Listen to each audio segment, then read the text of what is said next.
episode of Superhero Roundup live on SourceFedNERD. I am Matt Lieberman. Joining me on the couch this week, unfortunately, Sam and Maude not here. They are out at the... Unfortunately for them. Well, not unfortunately for them, because they're out in Austin, Texas at Fantastic Fest. And I'm sure they're having an amazing time. That's everything I've heard. Yeah. It's fantastic. I see what he did there. Yeah, but we do have DJ Wooldridge here. How are you, DJ? I'm good. Good? I'm not at Fantastic Fest, but I'm good. Yeah. And we have two very, very special guests. Roxy Stryer is Hey. back. Thanks for having me back. Yeah, absolutely. And Steve Kaufman. Yay. Yeah, Also both of you no guys applause. repping It's AfterBuzz interesting. TV. We are. Yeah, and Roxy, you do the Flash after show at AfterBuzz TV. I do, and then I do a DC Movie News podcast over there. Yes, so. over on Popcorn Talk. Yeah. And Steve, you review Gotham and Heroes Reborn for AfterBuzz. I do. I Nice. also sub in on Agents of S.H.I.E.L.D. a lot. Nice. Fantastic. So yeah, today is the first week back to like our original format. This show is supposed to be a review show, and we have been waiting all summer for the shows to come back, and the first two have returned. Yes. The first two we were definitely the most excited for. Sure. Coming back. Gotham and Heroes Reborn. So we're gonna talk about the first episode of each show, and I'm sure there's gonna be a lively debate about what we thought. But we also, as always, we have a question of the day. Always have one, and you should write to us on Twitter via the hashtag SHRoundup or in the live chat. The question is, which show had a better comeback? Gotham from Season 1 into Season 2, or Heroes Reborn from the original Heroes series? Let us know. We're going to be talking about that at the end of the show. And of course, as always, the show is available on SoundCloud, YouTube, and iTunes. And if you want to watch us live, you can do so every Friday at 1 p.m. Pacific Standard Time, only on SourceFedNERD, okay? Yeah. So we're going to talk a little bit about news, and then we're going to get into Gotham, and then we're going to get into Heroes, and then we're going to talk about the question of the day. And then we're going to do the pull list, and then we're going to take a quick nap. And then we're going to take a quick nap, and then get back to work so A we can well-earned do the nap. next Yeah, episode a well-earned. next week. Jam-packed. Yeah. Yeah. I like it.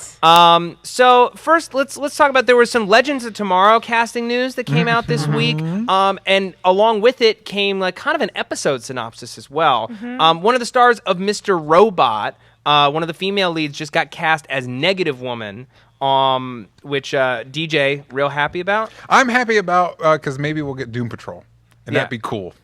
Yeah. For those people who if don't I know could- what Doom Patrol is, can if you I explain could it to them? murder somebody to get an FX Doom Patrol series, I would murder somebody for that. Like, what kind of person would you murder, though? Like a It child? depends. Would we go that It low? I just a person. Oh, a person. A Any person. A person. Someone Any remind me person. the actress that they cast. Do we know? Oh man, This woman with piercing blue eyes it's that's like drop dead something gorgeous. Rasmussen Portia or Doubleday? Rasmussen. Surprising everybody, a CW show cast a pretty person to play one of their characters. What shocker of the I century? know. I'm bringing it up because I was also on the Mr. Robot after show, and we interviewed both Portia Doubleday and Is Carly Chaikin. Mr. Robot good? I've heard good Mr. things. Robot is The- amazing. The It's titles great. annoy me.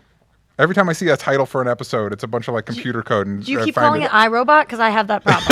I've never called it that. it's I don't Mr. think. Her name Robot, and is it's- Stephanie Corneliuson.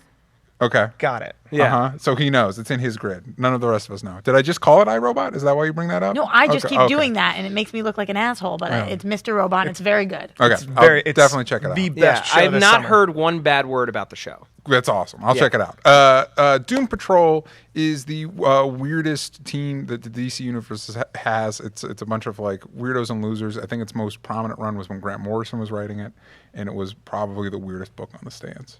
And I like it. And that's why we should be excited, because it's just super weird. Yeah. And listen, it sounds like she's going to be in this. She's going to be more of a. It doesn't sound like a lot of Negative Woman's going to be happening. It sounds like she's more like Russian aeronautics person. Right. Smart, badass lady that is in a love triangle from the report I saw between. With Adam Adam and Routh. Yeah. Yes. With Adam and Captain Cole. Which are the polar opposites personality-wise and on those neither shows. of whom I would say major lady killer. All right. I'm feeling really come bad. Brandon though. Ralph. Well, okay, He's looks, kinda dreamy. yes, and he's like very sweet and Yes. kind of dreamy, but he's not. He doesn't have game like that. Can we get him out of a love triangle, though? Anybody who is watching over an Arrow, it's like this poor guy. He is a really sweet guy. He does well for himself. No. He's handsome. Like, can we just have a woman who loves him and doesn't feel torn between him and another Him and man? someone Like, else. No, it because makes me feel he's the nice sad. guy that a girl always feels like I could probably do better. Yeah, but if you like Do better than a billionaire scientist? That looks like Brandon Routh. Isn't a playboy? I'm just saying that's the personality type he plays on these things.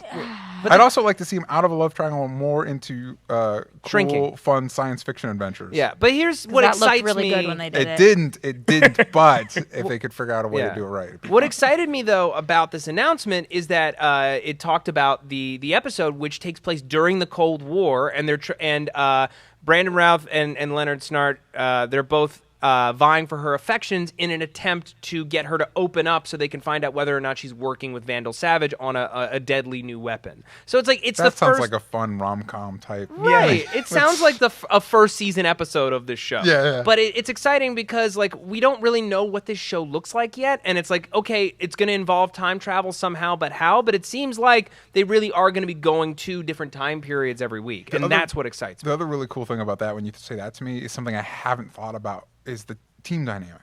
And that's the beauty of team shows, is seeing how different characters bounce off of each other, and the idea of Adam from Arrow bouncing off of Captain Cold from The Flash, it's like that's super exciting. It is exciting. I think this show is being incredibly ambitious right now, and we'll see if that works out for their favor, because they are taking on a lot of different years, a lot of different characters, and crossing over, and it's a little confusing about how many fans are going to follow or not. So I just think this show has very high hopes for itself, and that makes me have really high hopes for it. So I'm hoping it lives up to And expectations. it's not the kind of show people are just going to pick up. Like, people picked up Flash that didn't see Arrow. Yeah.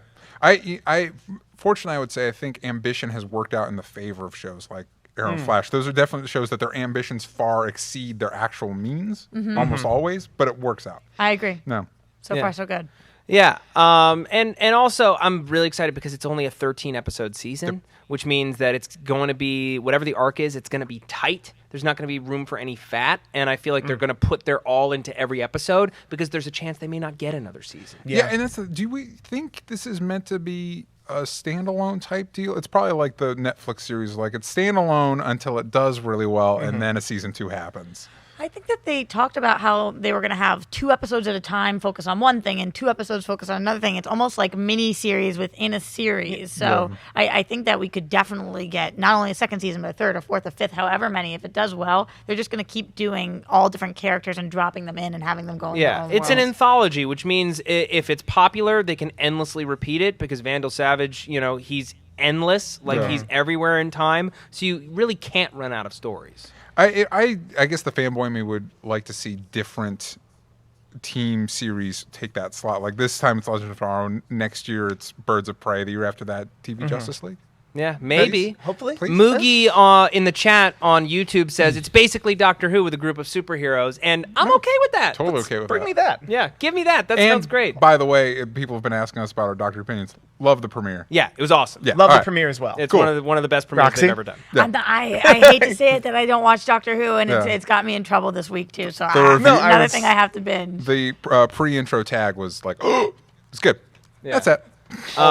Just real quick before we move on, Source Brothers on Twitter is asking if Flash and Arrow will be regulars on Legends of Tomorrow. They're not going to show up on Legends of Tomorrow except maybe once a year. Like but maybe like special first event. episode. Yeah. Certainly not regulars. Yeah, we might see the folks from Legends of Tomorrow cross over onto those other shows, but I doubt we're going to see them on Legends of Tomorrow. Think about how much work they're doing right now. They're on their own shows. They're on each other's show, and then they're also on Vixen. It's like a crazy amount of hours that they're putting in. There's no way. If they were going to go on Legends of Tomorrow, it's because they weren't on their own shows anymore, and then we'd be screwed and pissed. So I'm glad. But they're getting that sweet overtime money.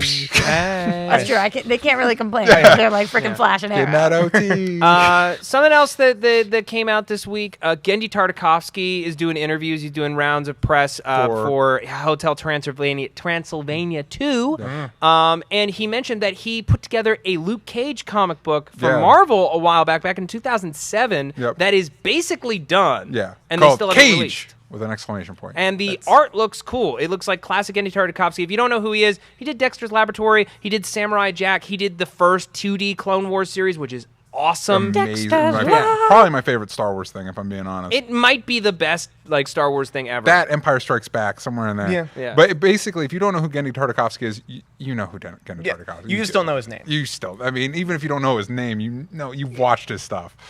It looks really cool. Hit up Marvel.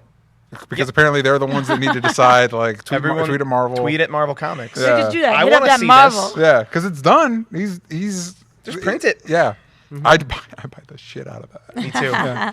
Pretty much. I want to flip it back to DC TV for a moment.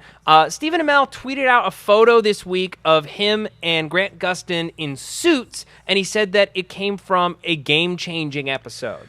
I love when it's a game changer. Yeah, I love Yeah. shooting game-changing episodes. Yeah. And it's such like an innocuous photo. Like they could have just been like outside of like a wedding or something. No. But it looks Seemed like to be they more foresty than right. Well, is it an outdoor wedding or is it potentially a funeral? They're in very dark suits, and it's not really up Barry Allen's alley to be in such a dark suit like that. I feel that they're definitely at a funeral, and I have some thoughts on whose funeral it might be. What's your theory? I have a couple of different theories. So, and by a couple, I mean two. One of them is that it could be Felicity. People are really upset with what they've done with Felicity's character.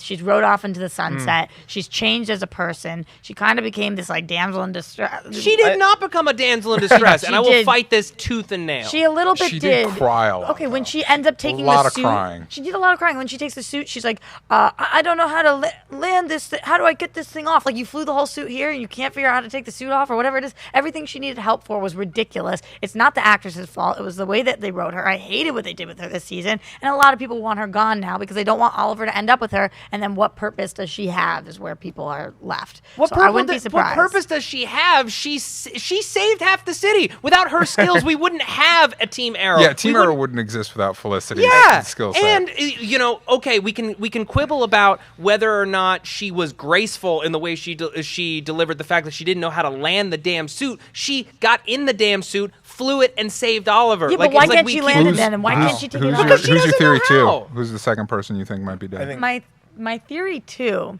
Okay, because you have to think about whose funeral would both of these people be at. So my theory too is that it's actually Caitlin, and they think she's dead, and this is her like off period where she's gonna turn into Killer Frost. Because if we're gonna make her become Killer Frost, we've got to get her out of the picture for a minute. So I think that they think she's dead from some accident, but actually that's what made her turn into Killer Frost.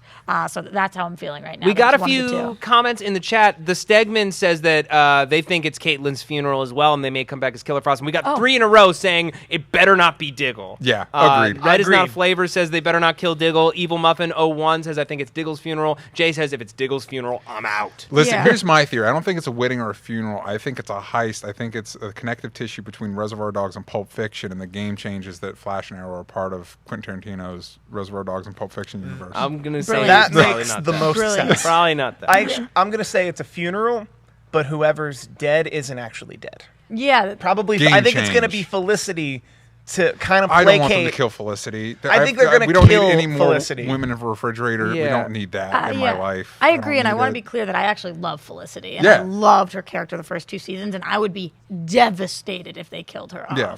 off. So I really hope it's not her. But they're both in the suit. You know that Stephen Amell is always on. He doesn't tweet BS. He like anytime he posts something, it's because he is one of the smartest actors. He's always promoting something, so something big's coming. Yeah. I mean, I think it could be Quentin Lance. I think it could be Captain Oh, Lance. That that'd be a makes- shame. I know. That fits the bum me bill out. as well. Yeah, No. because Barry, he's worked with him in the past. Like he knows who he is. He respects him. He would come to that funeral. Yeah. And it would definitely be a game-changing moment for Arrow. What if it's Ollie getting married to Felicity?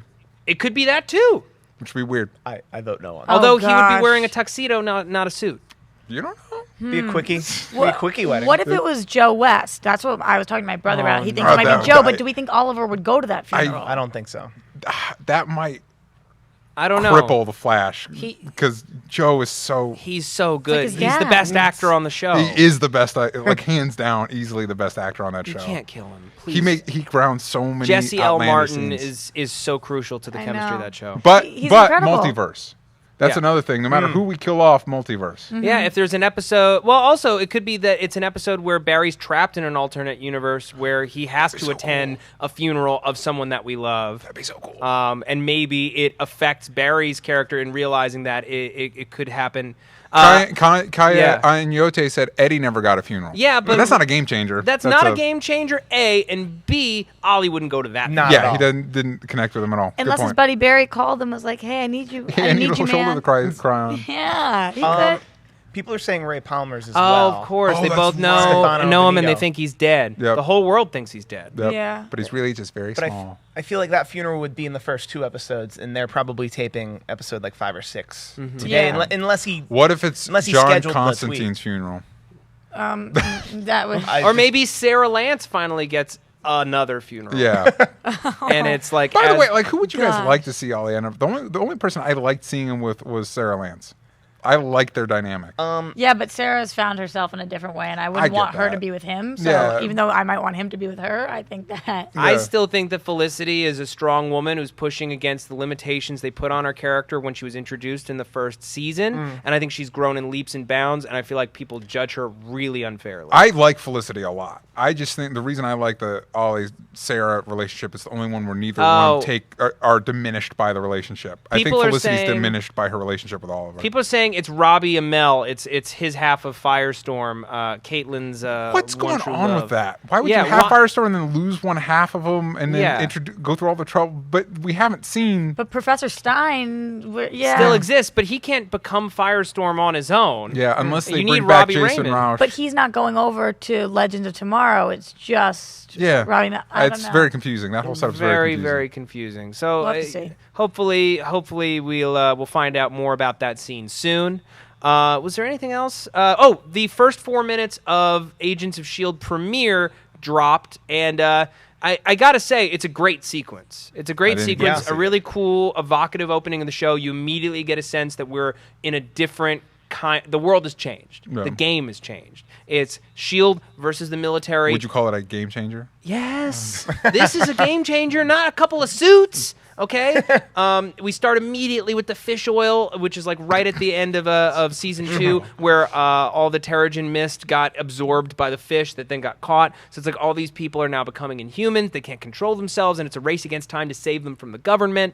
Now, Roxy, you don't watch S.H.I.E.L.D. I don't. So what did you think, just off of just seeing this clip, this being the first thing that you've seen, would you watch this show? Right, so I watched the 4 minutes, and I got to tell you that this is a show that I've been wanting to watch for a while, but I watch so many shows that nothing about it has completely sold me yet. Yep. And I don't know why or what it is. It's totally up my alley, but every time I feel like I talk to somebody, they're like, it's good, it's okay. Well, just watch the last 5 episodes of every season. Okay. Maybe I'll do that. But if you ask someone who's a fan of Agents of S.H.I.E.L.D. like myself, as a whole, we're like, yeah, it's good. Because we're counting... It's that high-pitched voice that everybody does. But we're counting it as a whole. If you ask me how was Season 2 of Agents of S.H.I.E.L.D., it was amazing. You need to watch Season 2 of Agents of S.H.I.E.L.D. But that's not what I want to know. So including all of that and including this 4 minutes, which I thought was good, I'm not sold on the show. I'm not sold. Agents of S.H.I.E.L.D. is a show I would not watch if I didn't have to for this show. Wow. Yeah, it's just not. I just don't feel like it's worth my time. But it has moments where it gets really. The last 5 episodes of the first season, and I'd say the back half of the second season were really good. Yeah. Not even the back. When did it really kicked into gear the second season? And it wasn't the back back 5. The first it was before 10 the back episodes, 5. that first half, everything before Agent Carter was really, really solid. It moved a lot faster. Did not like it. Really? No, it was fine. It was better than season 1. Absorbing Man, Crusher Creel. You had the search for the city. I thought that the first half of the second season was great, and then everything kind of like post New S.H.I.E.L.D. was really good. The last couple of episodes were really good. The thing about the show is it delivers on so many elements and moments that you'd want from a superhero show. Because as much as you may like Arrow and the storytelling of it and the stunts and everything, it's he's a hero but he doesn't have powers. And I feel like this season they're really delivering on this is a world where superheroes and Inhumans exist, where mutant powers are running amok, and we need real heroes to stop it. I loved Quake. I loved how confident she was, how confidently she used her powers. I love that crazy Willy Wonka's great glass elevator that popped out of nowhere. Always great shout out when you're going to Willy Wonka. Yeah. I don't know. I really have a lot of confidence in this season really having a clearer voice than previously. Maybe I'll start to binge it. I still got to be sold a little bit though. No. That's all right. I guess the best way to ask is, did you like Winter Soldier? Yeah, I really liked Winter Soldier. Then watch Winter Soldier, watch the pilot of Agents of S.H.I.E.L.D., like the first episode, and then watch the episode that happened pretty much after Winter Soldier happened. That was really good. Start there. Watch so you know who all the characters are. Watch the pilot, then watch Winter Soldier, then watch, I think it would be episode 11 or 12. I can do that. Yeah, early. That's no, how it to was get like it. 16. 16? Yeah. Oh, it Yeah. was late. It was like It was 16 way or late in the 17 in the game. first Yeah. season. Start there, and you'll have a great time. I also just like to be in on the conversation, and so I feel like I got to start. All Yeah. right. Yeah. We're making an active decision in my life. Boom. Yeah. There you go. Thank you guys for All taking right. over the next so, few days of my life. real quick before we move on to the actual review section of the show, I just want to mention our dear friends, iTunes. It is the best place for you to help us out. If you're watching this on YouTube, go to iTunes, rate and review the show. It's quick, it's easy, it doesn't cost you a dime, and it really helps us out. It helps new people find this podcast and join our ever-growing community and join our ever-growing live audience. They wouldn't find it otherwise. And it also helps sponsors find this show and keep it on the air. And if you're listening on iTunes, maybe go to YouTube, give it a like, maybe give us a subscribe, and you could start watching us live and participating in the live conversation. Okay? So, Gotham. Now, anyone who is familiar with our show is aware that we hate Gotham. And that we try not to talk about it unless we have something new to say. Yeah. Because, just ragging on a show week after week is punishing, and there are plenty of people who really do like the show. And I'm not going to knock those people. You're entitled to your opinion. Yeah. Going into this season, didn't have any confidence, and then I read a piece from IO9 where they talked about how the show has found its voice, it's figured out what it wants to be, and that it's somewhere between Batman Returns and campy Batman 66 TV show with like the light version of Hannibal Gore. And I'm like, okay, I'll watch that. No. I honestly, it's still not a good show, but it's immediately better and more entertaining than it ever was in season 1 for me. What did you guys think? I agree too. It was a polar difference. This first episode of season 2. Just polar difference. The characters made way more sense. The stakes were way higher. You already knew half of them. The ones they were introducing, they were involved. It just made way more sense. I've never found a show where half of the scenes I hate so much and half of the scenes I love. It's the weirdest thing. Like, I guess maybe they found their footing a little more. I enjoyed watching this episode, I will admit that, but I hated so many scenes. Like the scene with, if you want to call him the Joker, you want to call him the Joker. Jerome. If you don't, you don't. He's going to be Jerome. With Jerome and Barbara. And that whole thing, I just thought that he was so painfully bad, but that was already leaked, and that's what they chose. There were so many things that I hated, but despite hating so many scenes, I enjoyed myself. So I'll give it that. You know what would save this show for me? If Jerome was a big old feint and he dies halfway through this season. I would love that. Because I hate him so. Not knocking the actor. I just don't need to see a 15-year-old do his best Joker impression. It's not entertaining to me in any sense. Here's the thing. I agree with you guys that I think it is better. I personally can't stand. Like, I just can't. I can't get into it. It's painful. It's just pain. Like, you got the stupid bad guy that Frayn's character has him drink this potion, and he's belching up purple smoke, and it's not. But see, Listen, I like Arrow, I like Flash. I'm down for crazy, I'm down for goofy, I'm down for fun. It doesn't work for me in this show. Like, I don't. So you're down for goofy, you're down for fun, but you're not down for camp. Because that's what I feel like they're It's going camp. for now. It's there. But I guess it's Flash not is a like, little campy. If it is camp, yeah. Flash and Arrow can very bank on camp a lot, especially in their soapy DNA. I think this show feels. I guess I want it to be, if it's going to be that campy, I want the rest of the show to look that campy. Like, I want the buildings to look pastels, and I want, like, it's still shot like a Christopher Nolan movie.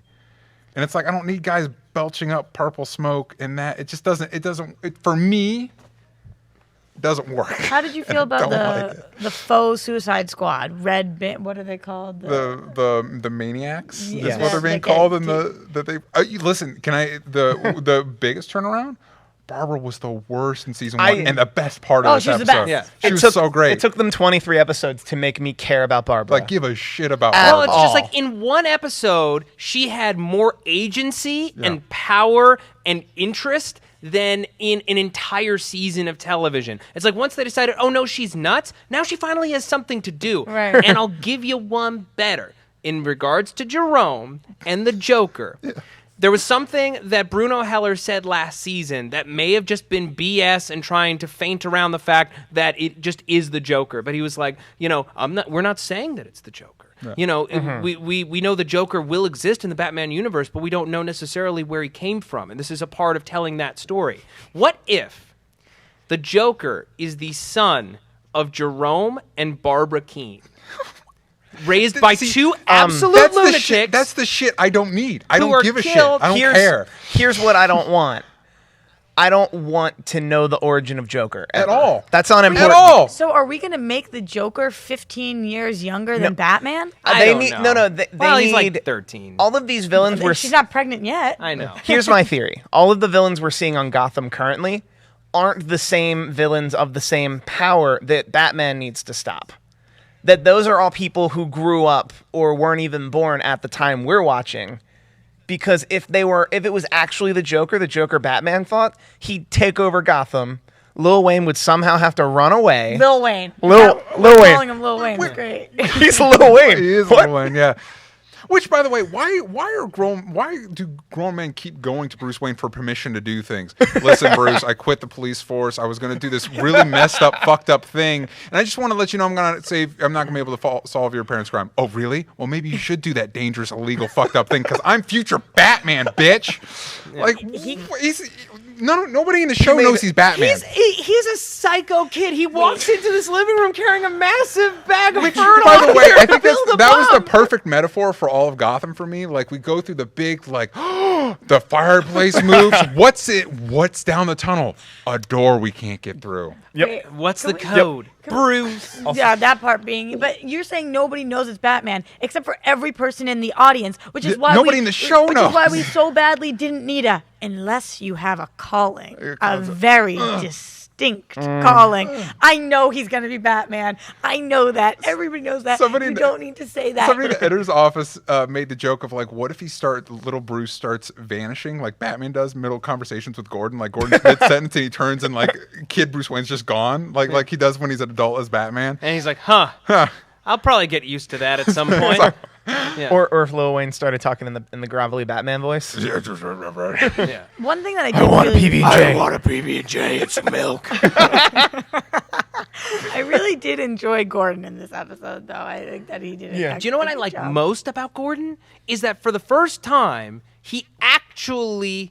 him doing something wrong had an effect on him. Because last year, he broke the law all the time to enforce the law, and it felt wildly out of character. And for the first time, he actually was like, I did a bad thing, and I don't know if I can keep doing it. At what point did Gordon become okay with breaking the law to get some? Because they painted him as such a straight arrow, and I don't think they did enough groundwork Like to literally, establish. like episode 5 or 6 of season 1, when the first time he went to Penguin for a favor. Yeah, but I don't know if they ever. I don't.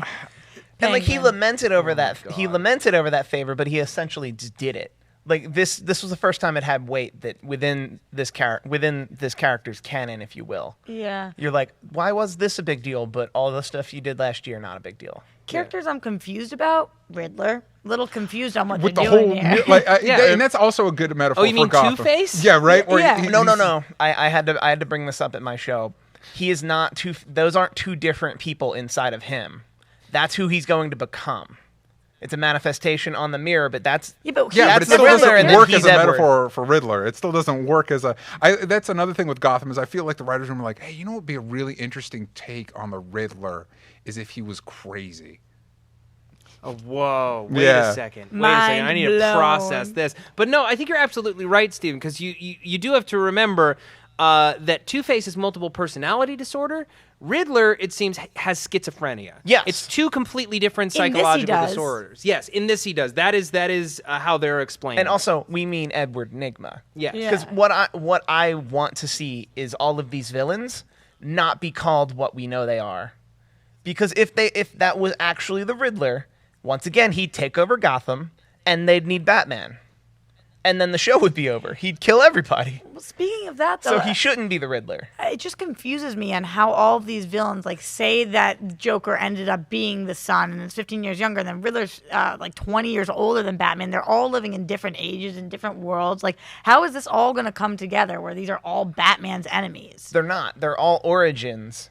And then in this world, Batman will grow up and fight different people who were influenced by those people. So you're saying we live in a world where when Batman exists, there will be no Riddler, there will be no Joker, there will be no Penguin, because they all have been dealt with before Gotham's over. I'm saying that those people who do take up those mantles will have taken up those mantles from the people we're seeing now.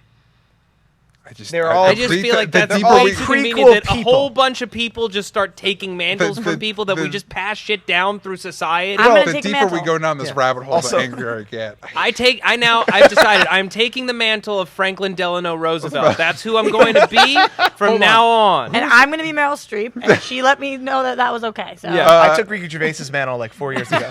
It's mine now. Who's the guy that is playing the new bad in Frame? Nathan? James Frame. James Frame. What did you guys think about James Frame and Jessica Lucas's boobs as the new bad guys and the main bad guys? They're definitely more interesting and more menacing than the gangsters from last season. Yes, and hopefully it's either Court of Owls. Well, okay, so Bruno Heller came out this week and he flat out said that Court of Owls will be something that they intend to bring into Gotham, but it will not be in season 2. This is not the making of Court of Owls. I have to imagine that the Court of Owls storyline will be worked into whatever's going on at Wayne Enterprises and the shadowy cabal of blah, blah, blah that we won't know about for 5 years. That's going to take us longer than 2 years. Yeah. He found the door. He opened the door this week. Yeah, I know. He's going to be typing away on an old computer. He's going to be dusting for the next 3 seasons. He didn't try Bruce. He didn't try it. No, it wasn't even. Didn't cross his mind. And Alfred didn't take a second to like, hey, let's try a couple things before we blow the door off. So, would you be excited to see Court of Owls? Yes. Can you explain to me why? Because and by that I mean part of it. That's been my prediction for the entire first season. Yeah, so but yes. To me, when I say Court of Owls, every time anybody asks the people to make this show what they'll add, it's like, oh, what rich pop culture legacy are you going to piss on next and ruin? So to me, it's like, just stop and create your own characters that you don't have to, like, these are probably some of the most iconic characters in all of pop culture. So, but for you, you're excited. I'm excited. Help me be excited too. Well, for me, this show for me is its best when it's SVU just in Gotham. Okay. Like it's an episode of Law and Order. It's just a cop show. Yeah, and it's set in this crazy town. It's set in this crazy town. I guess and that's when the show is best. So if approached there, but you get Court of Owls and you get kind of the Joker, I'm on board. Yes. When done poorly, and it has been can you name me a character that they've done a villain? Because I think they've done. I like Alfred. And they've done Alfred weirdly, very well. I like young Bruce. The part that should have been the worst part of the show, I think is one of the best. Because he's a little psycho-intelligent kid. Yeah, but the actor, I think, is really good. David Mazouz is great. But the villains, is there a villain you think that they've adapted I think how they well? handled Nigma last year was a very nice, slow burn. Okay. Hashtag Miss Kringle. Well, the other thing that I just wanted to bring up was something that I was really excited about because when my passions collide, I love that. And I was reading Us Weekly. So, I never thought that I'd find something here. Oh, yeah. Yeah. So I texted Matt this very, very late saying that there's going to be a little Gotham baby. Yeah. A real one with Marina and Ben. Ben McKenzie knocked up Marina Baccarin. Yeah. And that will be the most beautiful child. It will. Well, because these two have been dating for a while. And just nobody knew it until they were seen leaving an Emmy party last weekend. Right. So now she's pregnant, and we have to. They'll either put that into the show or they won't. But my assumption this whole time has been that there's going to be a Barbara Gordon. That Barbara Gordon is going to come out, so that's going to be Jim Gordon's daughter. Mm-hmm. And now sometimes his niece. Yeah, sometimes his niece. But if it is his daughter, then how and what world is he naming it Barbara? Yeah, in what reality? Yeah. Unless Barbara kidnaps him, drugs him, has him sign the paperwork to make the daughter's baby Barbara, and then they're just kind of stuck. Even if it is the right, niece, and then who's naming it Barbara. And then he's got this daughter that's always a walking reminder of the psychotic ex-girlfriend who probably murdered his, paramour, his wife. But if Barbara Keaton, someone he cared for, dies tragically, through something he could have stopped. Yeah, but it's still a He would crazy name his cycle. daughter. See that happening You think- in the next season or two. Why not? Do you think the doctor would name her own daughter after Barbara? Barbara. He I- tried to kill her. I am severely outspoken on Who thinking told her to Dr. die Leslie is screaming, evil. bitch? I could see Dr. I Leslie hope not. potentially. being evil. Basically Gordon's girlfriends become like the teacher of the dark arts in Harry Potter. Like everyone's bad. Like something bad happens to them, or they are bad. It kind of seems like we might go that way. Oh jeez. All right. Any final thoughts before we move on? Replaced by Drumbot is going to take the mantle of Matt Lieberman. Yes, I saw that. And He's still on it though. yeah, I'm still here. I'm keeping it for right now. Scarecrow says, plot twist, Jim Gordon becomes Batman in this universe and all the villains are villains before Batman.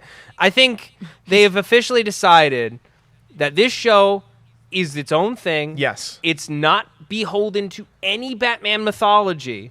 They're going to do whatever they want with it. And once I accepted that, I'm like, this isn't a Batman show. This is Bruno Heller getting the rights to the Batman universe and dicking around in it and just trying to have some fun. I'm like, I can be entertained by this even if I never agree with it. Yeah. Exactly. My final thought would be that I'm going to watch this season. I'm going to watch every episode of this season. So they got me there. Yeah. I guess here's the thing. I'm a big fan of the superhero genre. I'm also a really big fan of like the crime genre and cop shows, and this is bad at both of those things. And so it doesn't click for me because it's not a good cop show and it is not a good superhero show in my opinion. And so it offends me on two levels. Fair enough. It is now time to talk about Heroes Reborn. This Yes. I'm much more excited. The to talk about. two-part series premiere. It's a relaunch of the original Heroes series. I know I have an opinion about it, but it seems like everyone here on the other couch really enjoyed this premiere. Yes.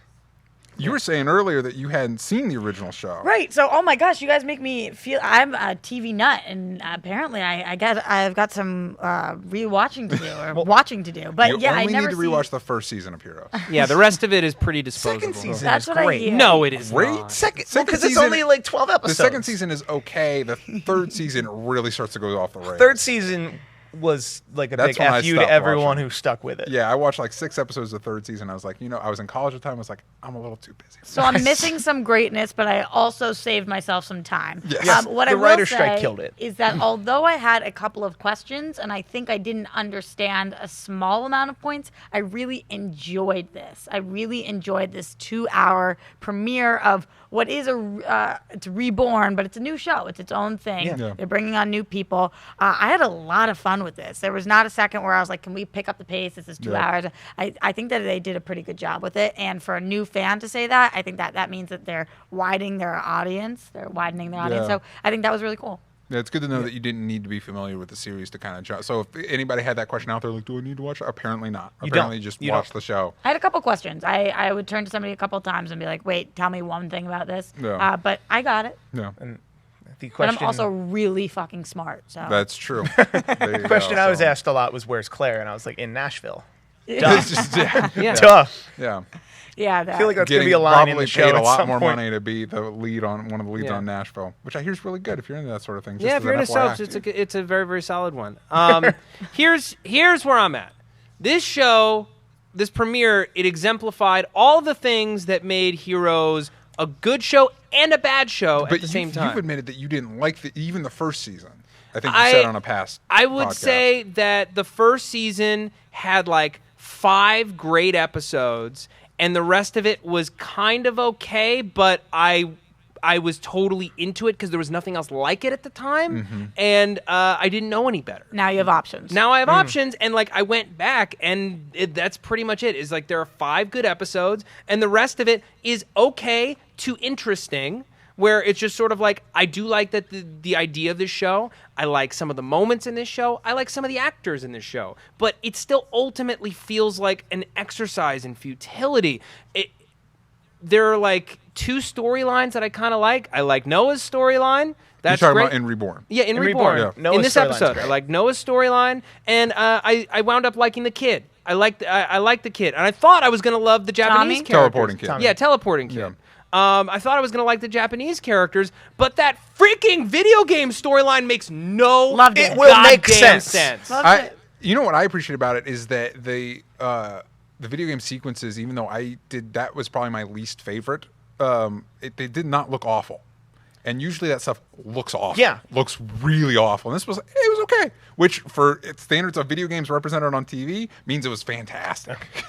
Yeah. Also, it's Hiro Nakamura's sword, so it's likely that it's Hiro's daughter or something. There's been press images that they show a picture of the dad in it, and it's not Hiro. Oh, okay, so it's not and Hiro. Hiro apparently does show up, which I am excited about. Samurai Hiro. The Samurai Hiro we never get to see fully in the original series. He would just he shows up on the subway and tells him to save the cheerleader. Yeah. To me, it's like I like the scope of the show. I like the tone of the show. I feel like of Heroes, I feel like this is a good opportunity for them to make the show that they wanted, because originally Tim Kringa said he wanted it to be more anthology-wise.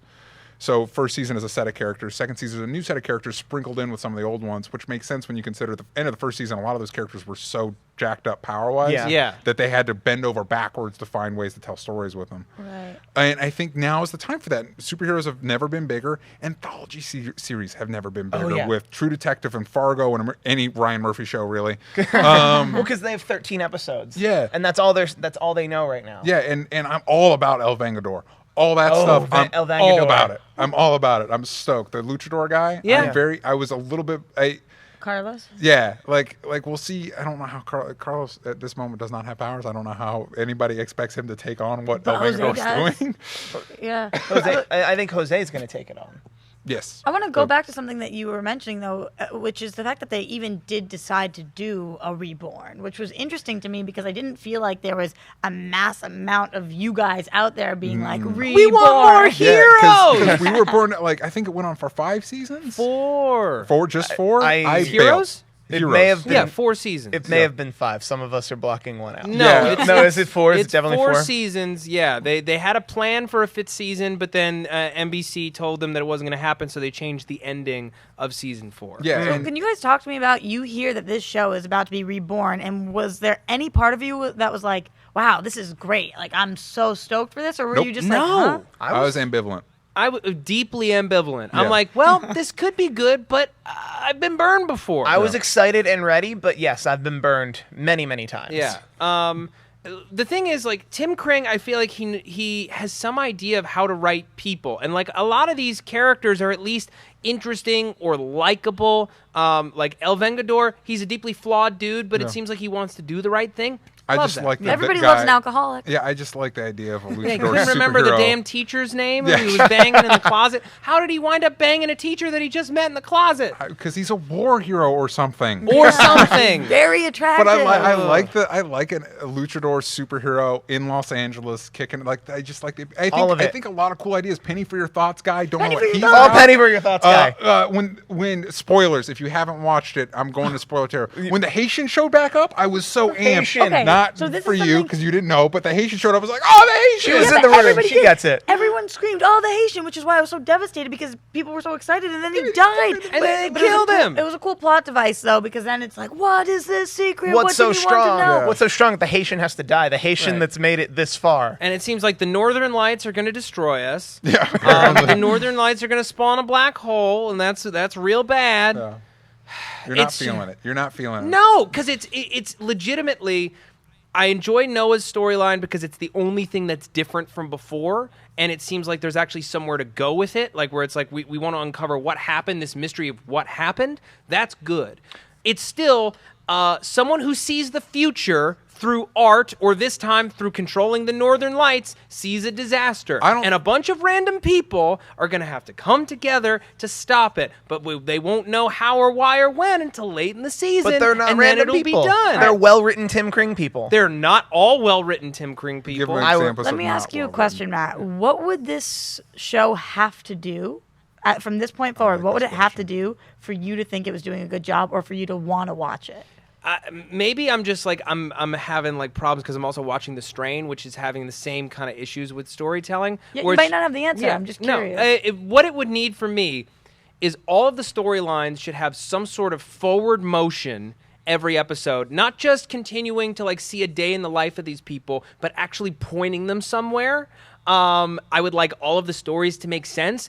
The Japanese storyline, has this girl been sitting in front of loudspeakers in her apartment that looks like it's from the future for the last 10 years? Poor Miko. We know nothing about her. A dude shows up saying, I found you in a video game. She stares at a door for potentially hours, finally walks through it, opens a trap door, picks up a sword, and becomes a video game. That's bananas. And that's part of the appeal. We're gonna figure that out by episode 3. You have to assume that we're going to get some answers. You got to know we're going to get some answers. Do I know what they are? Absolutely not. Do you know if they'll be satisfying? No, you do not. I had a No, I guess. The thing don't. that I trust in Heroes, at least in the first season, I feel like even in we get unlike things like Lost, there's satisfying explanations to things. I thought the way Heroes handled its mysteries, especially in the first season, were very appealing, and you see evidence that made me regain my trust in this episode, because when you hear about, Noah forgot his stuff, which, by the way, I kind of like Noah being the central figure, kind of Breaking Bad. Like, Yeah. I like that can happen.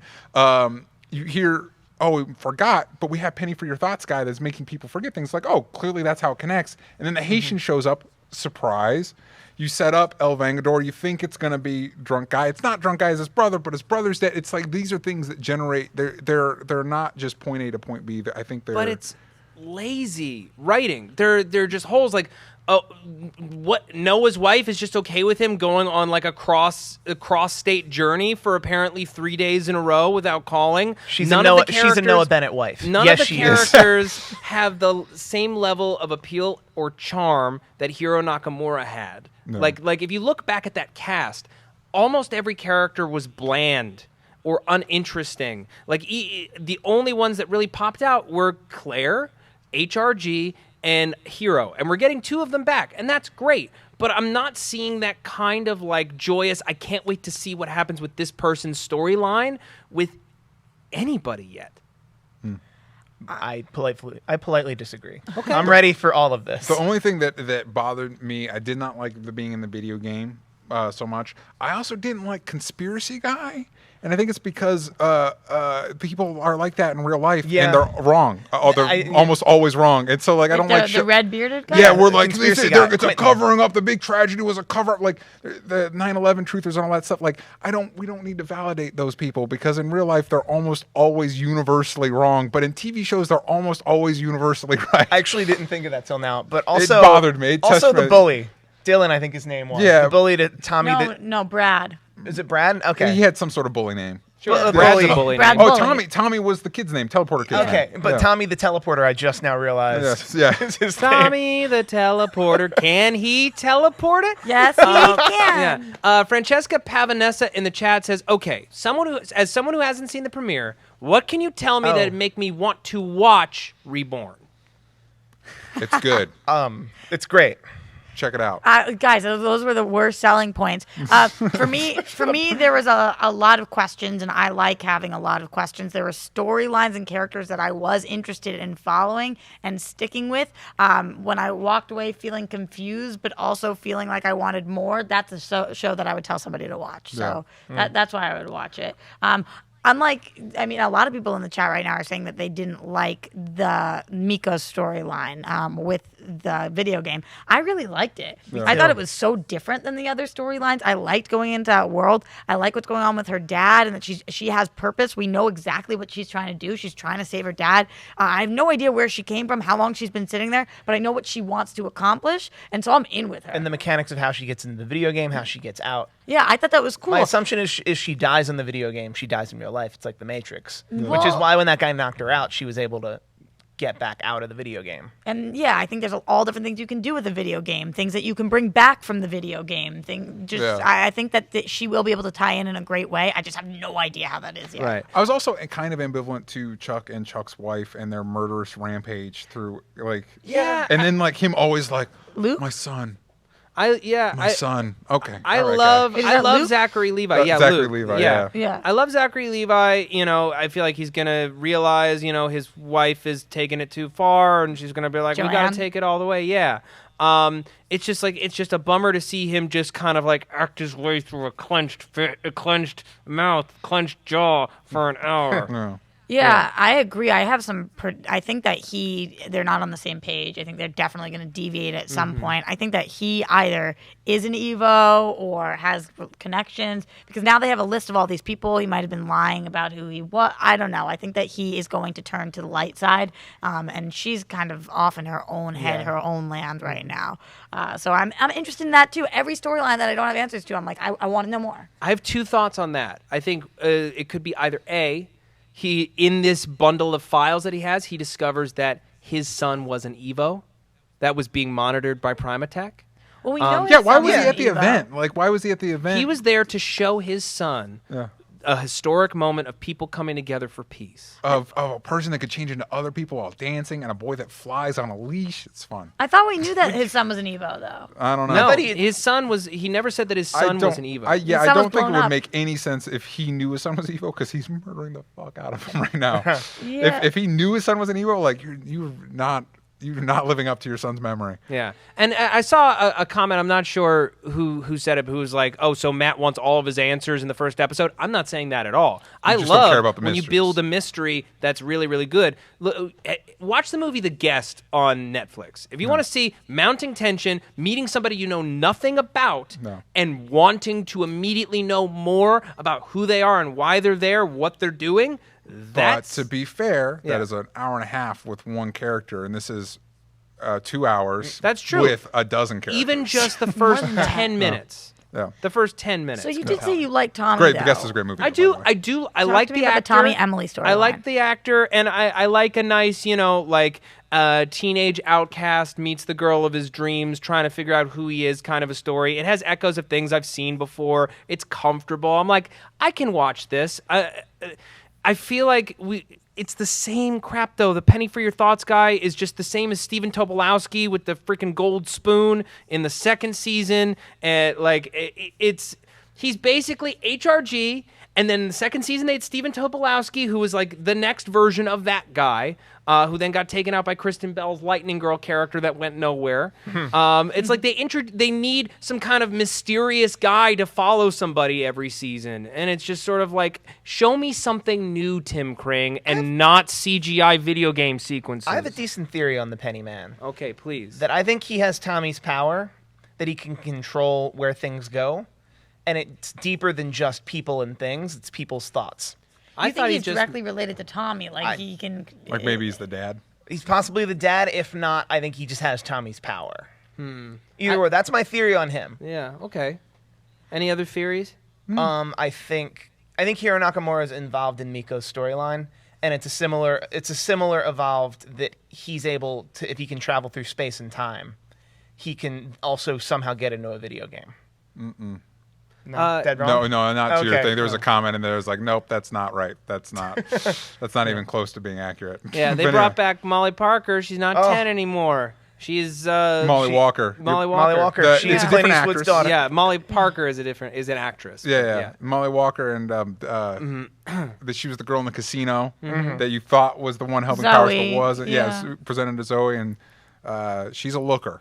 Oh God. Real pretty. Hey, people asking if there are reasons to watch the show. The Molly Walker character is a reason to watch the show. Yes. Yeah. She was an absolute hottie, and like you said, being in Eastwood, I'm not surprised she was talented and beautiful. So Yeah. there you go. And Was she in Eastwood? Yeah, she's Clint Eastwood's daughter. Yeah. Oh, they're getting Scott's- around. yeah, they're getting around. The them Eastwood kids are Eastwoods. getting around these No, days. I would say my interest definitely picked up by the end of the second episode, like after we saw what was going on down at Primatech, after we found out about Epic, whatever that is, that's going to launch, the idea of monetizing Powers? supers Yes. is very, very interesting, and that is something I've not seen before. I also like the fact that as a kid that grew up with like X-Men and stuff like that, Tim Kring does found ways to use powers in ways that I have not seen before. Like kid teleporting away people's stuff is not usually a teleporter is someone that teleports themselves. Yeah. Right. So I thought that was fun, even though I didn't like going into video games. It was done in a way that's like, I haven't really seen something like this. I'm not completely taken out of it. Yeah. Okay. Any final thoughts before we get to the pull list? I do not have. All right, DJ, you have the floor. Boom. Pull list, everybody. So next week in comics, Do you guys pick anything up? Do you guys go to the? Not yet, no. Because I want to Based on your poll list. Okay, Let's- all right. I just wanted to list. throw it out to you guys in case you had anything you want to throw out there. Next week, Justice League number 44. It's continuing the Darkseid War. Anti-Monitor and Darkseid are going to war, and the Justice League's caught in the middle. Doesn't get much bigger than that. Superman 44. If you want to figure out what's going on with Superman's lack of powers and all that stuff, check that out. Over in the world of indie books, you've got Stray Bullets, Sunshine and Roses number 8. Stray Bullets is a great crime series. I highly recommend checking that out. Stringers from Mark Guggenheim, who is the showrunner on Arrow, helped create Flash and Supergirl and pretty much every other TV show on TV right now. It's like if you saw the movie Nightcrawler, it's following people that do the same thing, pull footage for the news outlets, but they're not psychopaths. So not the same thing. Not the same people with the same job, but not the same thing. Also a fun crime series. If you like The Shield, Marvel's been doing 50th anniversary Shield one-shots with different characters, and I've heard they've pretty much all been pretty good. This next week is The Cavalry, so it's following. The name just left my brain. Ming-Na Wen's character. Yes. Yeah. It all just left us. It all just left our brains. That was 8 topics ago. We're on Melinda May. Melinda May. Agent May. It's following her, and also Cap White number 2 from Jeff Loeb and Tim Sale, who are amazing collaborators, and they're doing an origin story of Captain America. Also, I want to mention that if you've not heard, I have an Indiegogo for my short film, Real Mature. It's a psychosexual horror film. And we're doing really well. Last time I checked before this, we were at 65%, I want to say. And we just updated one of the perks. Obviously, if you give to it, it's on Indiegogo. Look up Real Mature. We updated one of the perks. If you guys remember. R-E-A-L? Real. Mature. And then if you remember, the first week I offered to anybody who watches Superhero Roundup, if you gave the $50 tier or above, I would put in a comic from my personal collection with a little card with a personal note written by me, possibly signed by one of my fellow SourceFed hosts. And I offered 50, and we only gave away like 30 some. So now I'm returning with that at a new perk level. It's a $60 tier.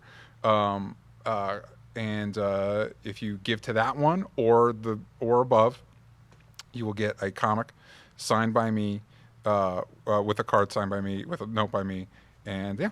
So awesome. There's only 20 of those. Actually, you know what? That's only going to be at that specific tier, at that $60 tier. Only there. There's 20 left. So yeah, if you're into that, I was going through the collection tonight, and some are a little bit painful to give away, but hopefully they will find nice homes. Well, thank you. Yeah. And I hope that everything goes well. You guys should totally check out DJ's Twitter at DJ Talks Trash to get the link to the Indiegogo. Give, and make this film a reality. Yeah. Get some cool shirts, get some books written by the author that wrote it. And I just had a phone conversation today. We're talking about somebody pretty cool to be the narrator. I can't give any names out because nothing's confirmed, but it should be pretty exciting. Fantastic. No. So yeah, that pretty much wraps up the show for this week. Next week we will be talking about these shows, and what else is coming back next week? Anything? Shield. Agents of Shield is coming back next week, so we'll also be talking about the Shield premiere, and of course any big news that drops during the week. Continue to tweet at us using the hashtag #SHRoundup. A big thanks to our guests Roxy Stryer and Steve Kaufman for coming on the show today. Thanks for having us. Yeah, remind the folks where they can find you. You guys can find me everywhere at Roxy Stryer, and today, actually, right after this, I'm going to be doing DC Movie News for Popcorn Talk, so make sure you check that out. Very cool. You guys can find me at Steve Kaufman. That's KAUFMANN on Twitter. And I do a lot of stuff over at AfterBuzz TV, including Gotham and Spaced. Heroes Reborn. We were just talking about it. Yeah. Awesome. Well, thank you guys so much for joining us. And hey, folks, you come back every Friday, 1 p.m. Pacific Standard Time. Watch us live on the air. I'm Matt Lieberman. Thank you so much for joining us. We'll see you next time. Bye-bye. Bye-bye. Bye-bye.